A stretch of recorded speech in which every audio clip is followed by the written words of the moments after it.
Hey guys, I had some thoughts that I want to share with you guys here, just about masculine and feminine. Um, so think of the universe this way, right? We live in a non-localized reality. What does non-local mean? It means that every point in space-time is interconnected in this same spot. So when we look at it, it's all one point that's being spread apart. Like even if you look at your body, if you look close enough, each of the individual pieces are all little toroidal fields are being pulled apart, atoms, molecules. And then if you look at a picture of our biofield, it's just one point that's being pulled apart. And so it's a positive and a negative pole. Depending on which end you're looking at the center from, either you're moving away from the center or moving towards the center. So if you're moving towards the center, you're moving towards the womb or the center. And if you're moving away, you're on the creative cycle moving away from it, right? And so the perspective is really strange. And the idea is to get to the center, right? And that's why meditation practices are so important. If you can get to the center or the heart space, you're actually sitting in the womb of creation, right? It's the infinite potential of creation.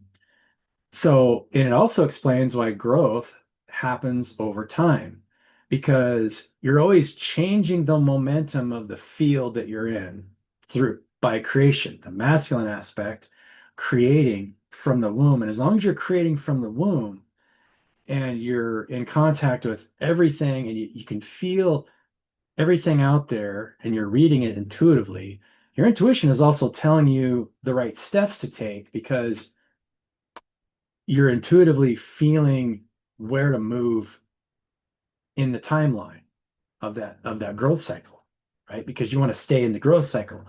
You can jump out of the growth cycle if you jump out of the womb, right? Then you tie yourself to a specific point outside of the center. Now you're no longer creating from the point to from the natural change of growth. And then growth cycles happen on an expanding and contracting, the way it's just for your reference point, right? Even growth happens as a reference point. So when we look, the smaller we look, those fields are switching so fast between positive and negative. It's 100 trillion times faster if you're looking at an atom compared to our body. But then when you look out into the solar system and you go at the galaxy, it's that many times slower than your own rate of flipping from positive to negative. Interesting to think about, right? So ideally, everyone, in order to create the best outcome of growth, is you're trying to get to the womb of creation and always creating positive change from your heart space and also working empathetically and accepting everything that's there. It's a half and half equation, right? You want to balance growth with what's already there. That's why growing can grow destructive if you try to make too many changes too fast, right? You want to incremental change what you're doing over time, and then in a year will go by and you realize, wow, I've gone a long ways.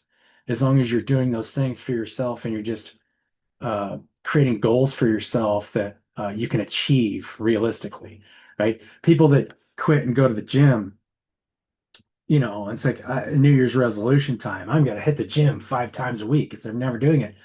You'll wear yourself out, right? In 3 days, you'll have to rest for a week because you're physically you can't handle it, right? You can't change like that overnight. It'd be like expecting me to all of a sudden start floating in the yogi position and snap my fingers and all of a sudden things start appearing in space time right next to me, right? It's not realistic, right? Change like that happens over time. And it's why daily meditation rates or daily meditation practices are really key because it expands your ability to listen.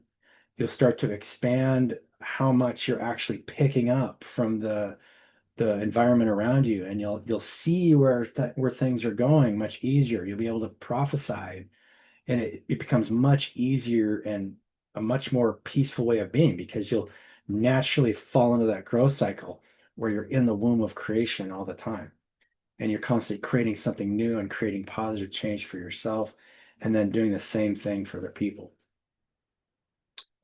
Hope this makes sense. I tried to make this as non-technical as possible. So, because you're always seeing the center is both receiving everything that got produced in the field. And if you're looking at half of it, like it's like, let's create something new. Well, yeah, but if we're not empathetic to the momentum of what we're seeing now, at least in a balanced way, then we just become alien. That's how you kind of like almost grow schizophrenic, right? You're not no longer connected to the people around you. You're no longer connected with the systems that we already have in place.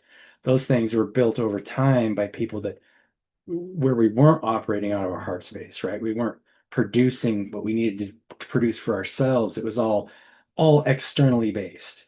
And so that's why it grew really self-destructive, right? That's why it's commonly called um, toxic masculinity because you're just creating something new without any empathy for what's actually there, right? You're not taking care of the body.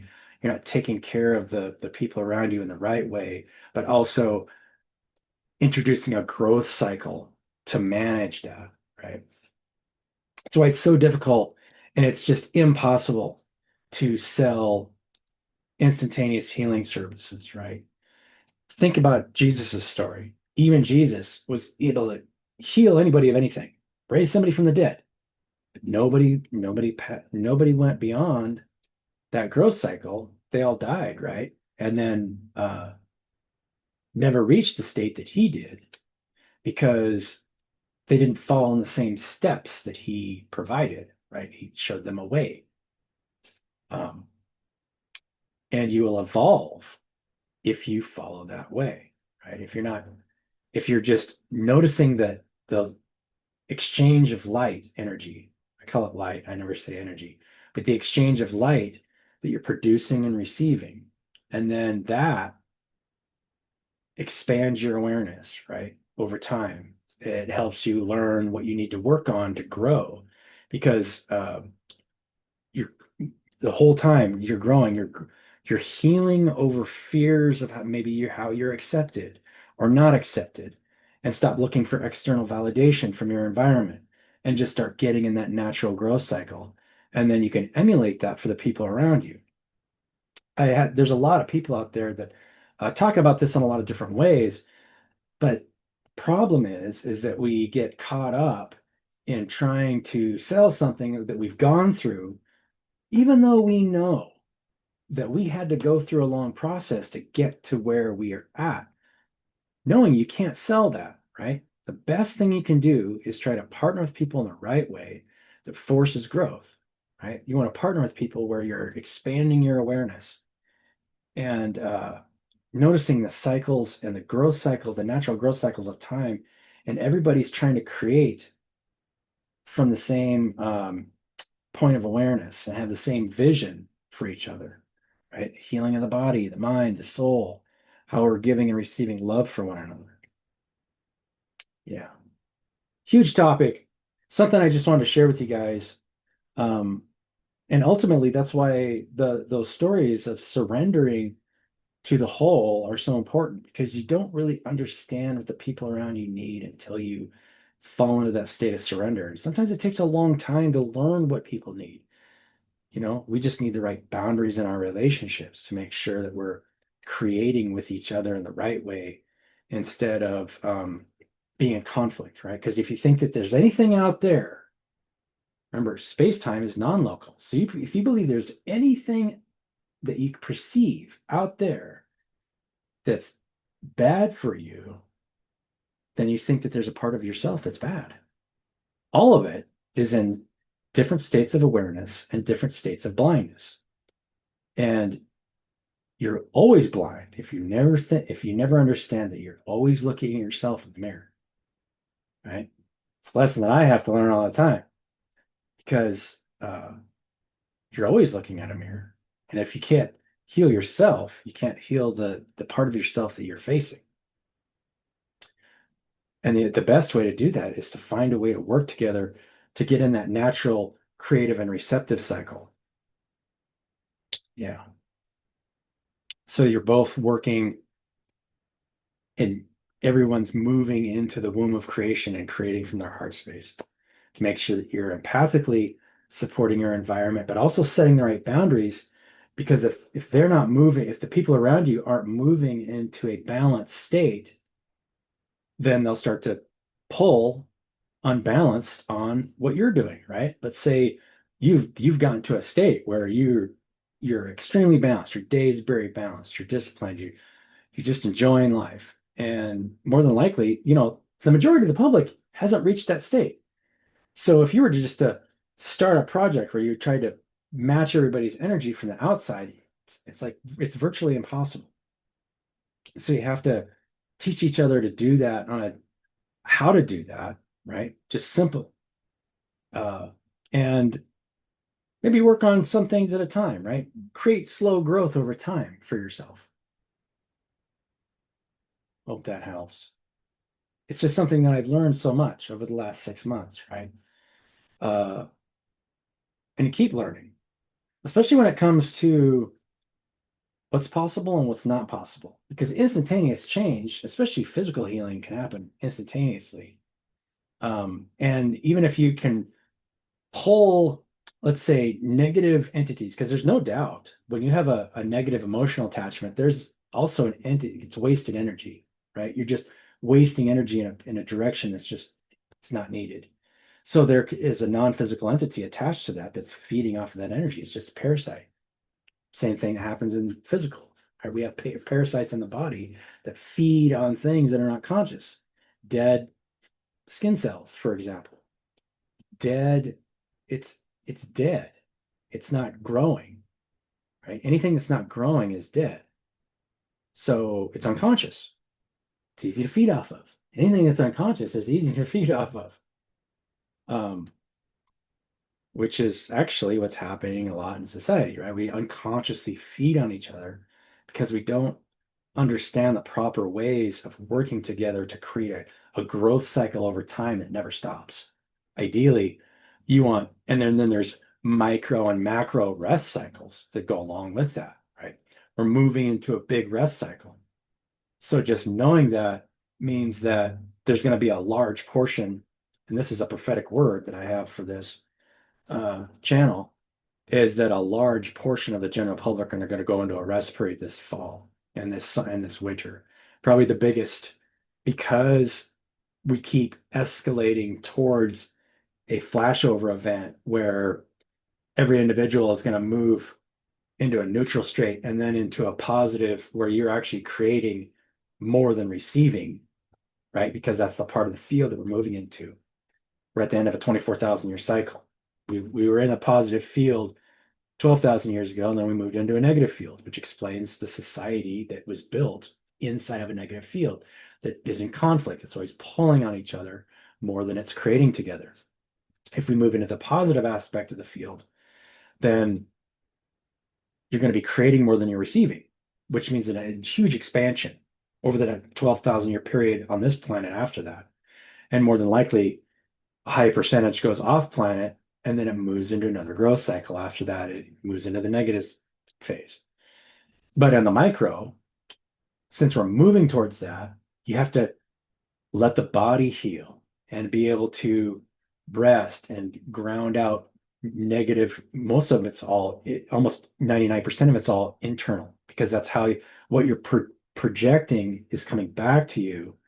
So what if it's what's coming back to you is maybe negative, or maybe it's a feeding type energy, you have to learn both how to set boundaries so you don't allow it to feed off you, but still be empathic and understanding to help it where it's at and to educate it and just keep going, right? You'll get everything that you need to know when you know it. That's how growth works. It's how your whole body works. You'll always get what you need to know when you know it. Yeah. I mean, there's so much to talk about on this growth subject. That's why I started classes, right?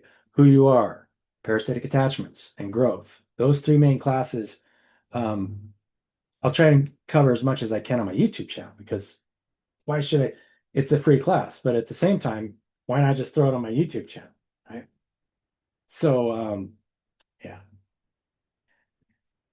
I think that's probably about all I got today, right? I mean, it's a Saturday. Uh, did a bunch of work today, and my son is at homecoming, so I have time to make you guys a video, and it's just something on my mind. I want to make sure that I got on my YouTube channel for you guys, anybody that wants to watch this, just to make sure that it's as much for me as it is for you guys, right? Because we're all one. And I really appreciate everybody that, there's so much intuitive knowledge out there. And if you pay attention to what kind of channel you're watching, what kind of channeled message you're watching, it'll be a really good balance of what's here plus a balance of where you need to go, what you need to do for yourself, and not just visions of the future, right? Of what you need to do. Because you really want to really be honest with yourself and understand where you're at, and then be able to make changes over time to get where you want to go. Um, but at the same time, you still have to understand that you deserve everything. And I've always deserved everything. And keep telling yourself that. And always say, if you're ever feeling a certain way, say, I'm creating hope, or I'm creating despair, or whatever it is you're creating. Make sure you understand that you're creating that. And then it'll be much easier to intuitively see what's being created around you, right? And ideally, once we get to a place where we're all consciously creating unconditional love at all times, regardless of what kind of other emotional state could be stacked on top of it. Because you can stack anything on top of it, right? Comedy. I mean, we never want to lose comedy. There's so many things in this world that are so beautiful, and we don't ever want to lose any emotional state. But it's much easier to deal with when you understand that it's just temporary, and that you always have the ability to create whatever emotional state you want. And the only way to do that is to really let go of those emotional attachments that pull you out of unconditional love, right? Because it's always when you get pulled into one thing or attached to one thing, it means you're trying to control it. And if you just let go of control, that's the best way to deal with a relationship, right? Because then you can read where it's at and then produce something that relationship needs. And you're always standing in the womb of creation. So, love you guys.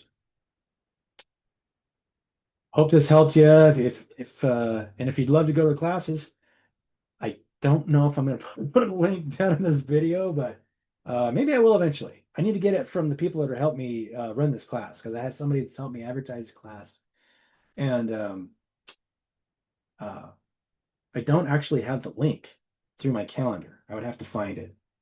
I'm sure I could probably find it, but I'll put it on future videos, and I'll put it on this video. And depending on how many views this video gets, maybe in 2 months, this video gets enough views where I can just put the link and then the class is more active. Anyway, love you guys. Have a great day.